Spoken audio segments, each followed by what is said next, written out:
Olá, meu amigo, minha amiga. O que a gente pode dizer de diferente no meio dessa pandemia, né? Onde nós estamos soterrados pelas informações que só dizem respeito, só estão no entorno ali do Covid-19. Bom, se você chegou agora, se inscreva aqui no nosso portal. Vamos tentar aqui jogar algumas questões que não estão sendo colocadas pelos grandes meios de comunicação. E se você gostar, dê o joia, compartilhe o nosso vídeo. E vocês estão fazendo o nosso portal crescer. Olha, muito obrigado pelo carinho, eu leio todas as mensagens. E troquem mensagens uns com os outros aí, comente os comentários. Isso é uma coisa muito bacana. Estou aprendendo muito aí com vocês, muita gente legal aqui no nosso portal. Sejam sempre bem-vindos aqui. Gente, os formadores de opinião, os youtubers, as pessoas que têm blog, os jornalistas, está todo mundo só requentando, replicando as notícias relacionadas ao Covid-19. Um amigo meu, psicanalista, o Edson Barbosa, ele falou, no Brasil a gente tem que chamar esse vírus de um outro nome. Porque no mundo todo ele tem um tratamento normal, mas aqui no Brasil, como ele tem um tratamento especial ou anormal, ele tem que ser tratado também com o nome anormal. E o nome que deveríamos tratá-lo é o de Bolsonaro vírus. Ou seja, é o vírus que se reproduz e se expande graças à ação e à falta de ação do presidente da República. E aí tem umas coisas para a gente refletir, né? O presidente brasileiro, ele o tempo todo tem usado os Estados Unidos e Trump como modelo para as coisas que ele faz no Brasil. E os Estados Unidos deram uma grande bobeira no meio dessa história. Eles também foram atropelados pelos acontecimentos e os Estados Unidos estão enfrentando lá um problema muito sério. Aqui no Brasil, a gente poderia estar divertido a tempo pelas coisas que estão acontecendo lá. Mas o presidente aqui, como ele não consegue ter luz própria, então ele fica batendo a cabeça esperando a providência divina ou o que o governo americano vai fazer sobre esse episódio. Mas nos Estados Unidos, não pensem vocês que a gente tem transparência de tudo que está acontecendo lá, não.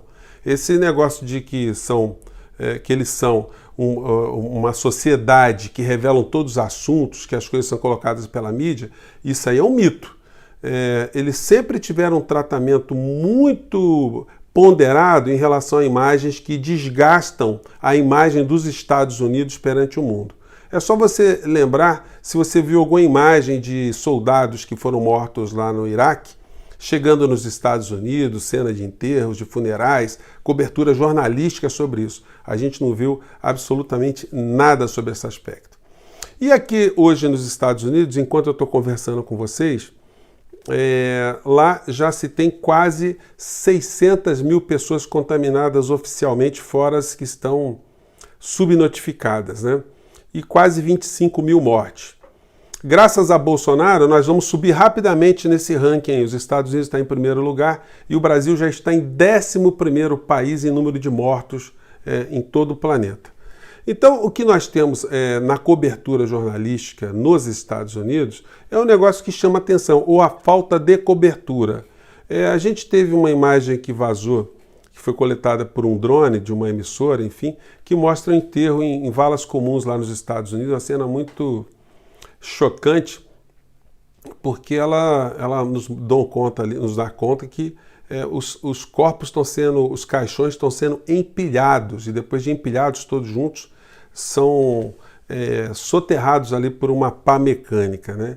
E você está tendo um número muito grande em Nova York, sobretudo, de pessoas que estão morrendo todos os dias.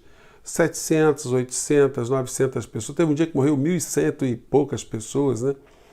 E as imagens não são reverberadas. Para você ter uma ideia, o 11 de setembro morreram quase 3 mil pessoas. Foram 2.900 e uns quebrados.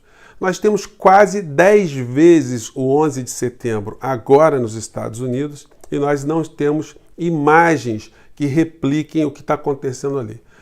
Os grandes meios de comunicação, como eles têm uma grande preocupação em não criticar o sistema capitalista, o sistema norte-americano, o modo de vida dos americanos, porque isso refletirá também na percepção que o mundo tem sobre eles, eles, por exemplo, não revelam ou não colocam muitas luzes sobre o fato que 17 milhões de norte-americanos perderam o emprego num piscar de olhos.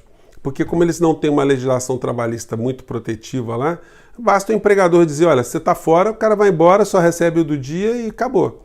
Então, o governo americano teve que entrar com muita força ali para dar uma sustentação a esse volume de pessoas desempregadas que não se sabe o que acontecerá com elas e para que não houvesse também nos Estados Unidos uma grande perturbação, uma pandemia social, vamos dizer assim, né? E no Brasil a gente não tem muitas reflexões sobre isso. A gente tem aqui um aparelho de Estado, né, uma estrutura social que ainda garante alguns direitos, mas tem muita coisa a ser resolvida no Brasil e a gente não tem isso resolvido aqui porque a área econômica do governo só está pensando em pegar dinheiro do povo brasileiro para jogar na ciranda financeira, jogar para as mãos de banqueiro, para o mercado internacional e o mercado nacional. Outra questão também que essa pandemia está revelando para os americanos é que é um Estado, um sistema político e econômico que não protege os seus cidadãos na situação mais importante que é a saúde. Quem é que não coloca a saúde sempre em primeiro lugar das nossas preocupações, as nossas necessidades, né?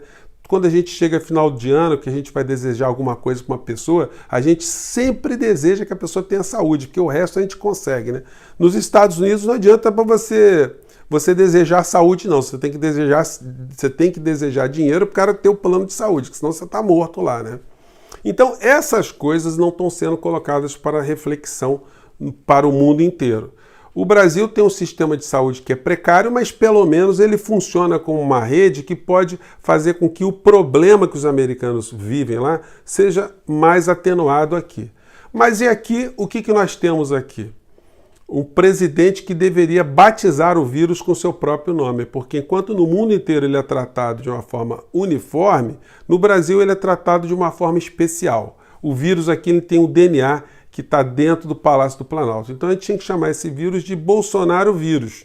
Sugestão foi de um amigo meu, psicanalista, o Edson Barbosa, ele falou, olha, o vírus aqui ele é especial, ele tem um patrocinador, ele tem um germinador, ele tem um difusor, é um propagandeador que é o presidente da República.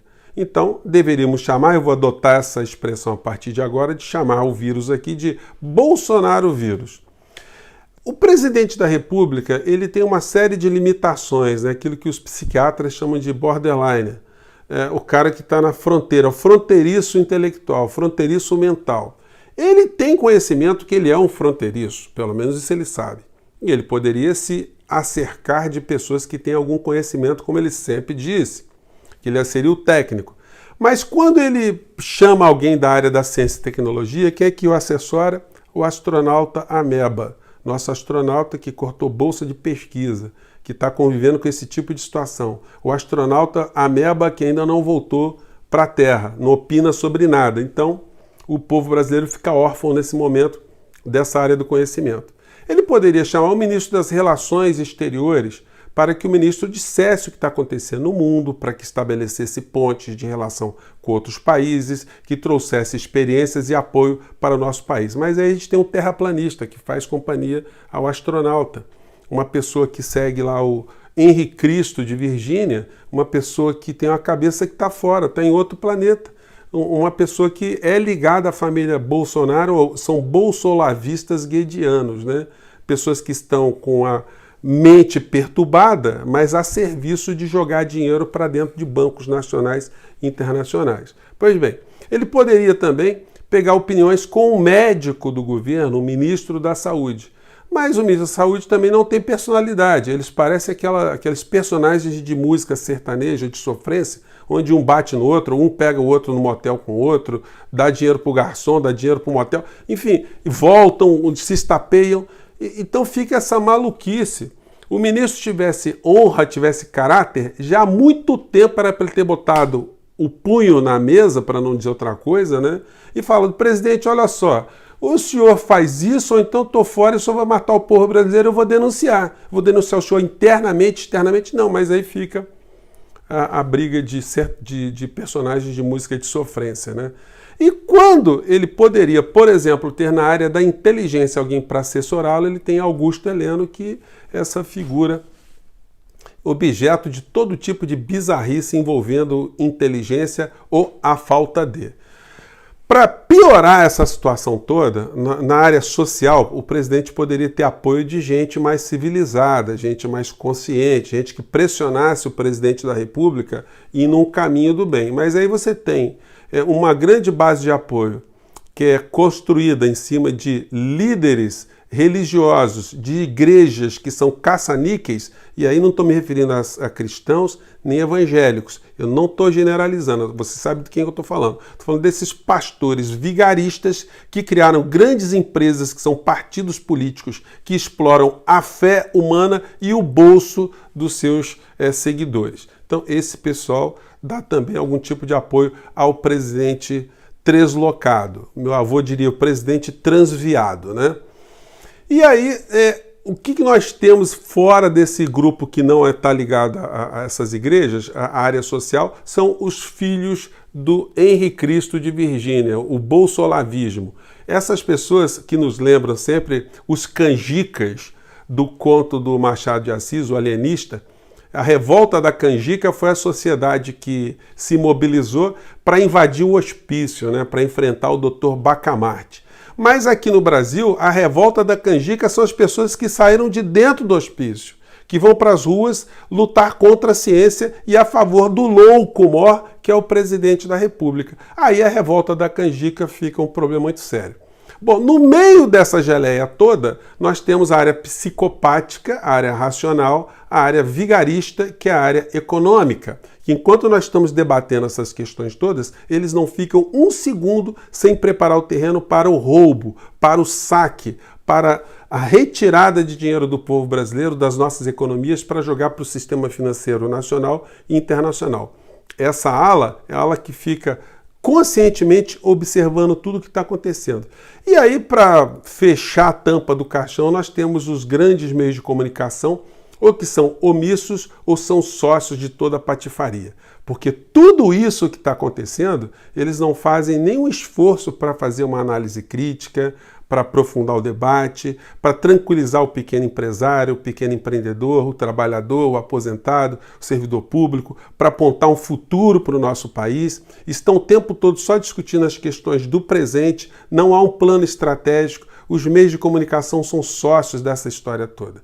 Desde os mais sofisticados, os mais invernizados, até os popularescos, que funcionam como acentuadores da ignorância, né? Os profusores da fumaça que inebria o povo brasileiro.